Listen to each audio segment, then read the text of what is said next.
నేటి గురు పరంపర వరకు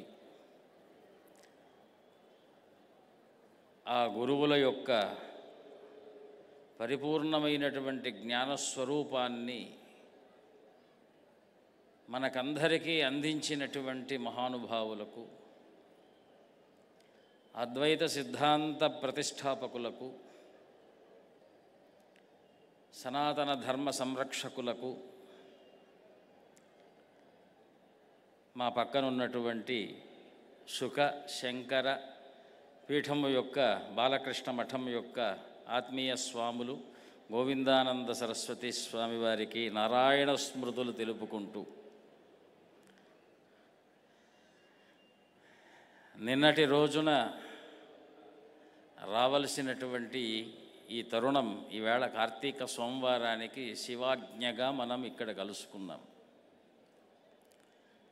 స్వామివారు కేవలం కోటి దీపోత్సవానికి వచ్చి ఇక్కడ ఉన్నటువంటి మన తెలుగు ప్రజానీకానికి తెలుగులో అభిభాషణ చెయ్యాలి అనేటువంటి వారి యొక్క తపస్సుకు, ఆ శివవాక్యము కృష్ణుడి యొక్క చరిత్రతో యుక్తమై ఈవేళ ఈ కార్తీక సోమవార సంధ్యాకాల ఈ యొక్క కోటి దీపోత్సవ ప్రాంగణము నిజానికి కర్ణాటక ఆంధ్ర మైత్రి వాక్యములుగా ప్రతిధ్వనిస్తూ నిజమైనటువంటి జ్యోతిస్వరూప ఆవిష్కరణ చేసింది. ఎందుకంటే ఏ జగద్గురువులైనా కరుణాపాత్రులు, సందేహం లేనటువంటి వాక్యం. ఎందుకు ఆ కరుణ ఎటువంటిది అంటే, ఎదుటివారి యొక్క కష్ట నివారణార్థము ఏ వాక్యము హితమో ఆ వాక్యాన్ని పలకాలి అని నిరంతరము హృదయంలో విచారము చేస్తూ భగవన్నామాన్ని స్మరిస్తూ ఉండేటువంటి వాక్యం.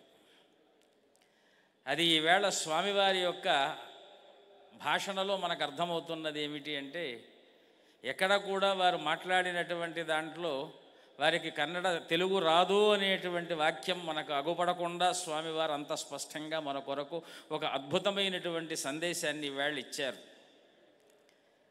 కృష్ణ పరమాత్మ అద్దం ముందు అలంకరించుకుంటూ ఉండగా ఎప్పుడూ లేనటువంటి విడ్డూరము సారథికి అనిపించి, సారథి రాగా సారథి అడిగాడట స్వామివారిని, ఇదేమిటి స్వామి, ఎప్పుడూ లేనటువంటి ఈ విడ్డూరం ఇలా ఉన్నదే అని అంటే, అప్పుడు కృష్ణ పరమాత్మ చెప్పాడు, నాయనా దుర్యోధనుడు కేవలం చూసేది నా బహిస్సౌందర్యమే తప్ప అంతఃసౌందర్యాన్ని చూడలేడు, చూడటానికి ఆయనకు శక్తి లేదు.